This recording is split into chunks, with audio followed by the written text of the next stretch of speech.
Sziasztok! Először is bemutatkoznék, Szolár Béla vagyok, Felvidékről, Zsitvabesenyő, Szlovákiáról. És ebben a videóban szeretném bemutatni a ProVap High-Tech Kft.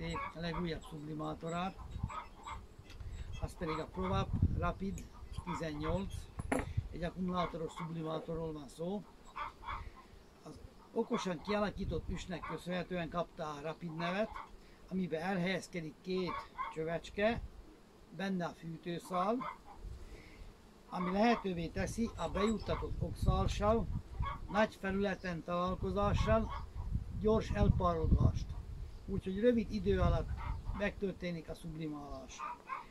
Még annyit, hogy az elpárolgtató cső is fűtve van az üstben, épp hogy a kiálló részecske nem és erős, könnyedén elbírja a 8 ampéros aksit, próbáltam, és lehetővé teszi 90-től 100 méhcsalád kezelését, és az akkumulátor még nem lesz lemerülve.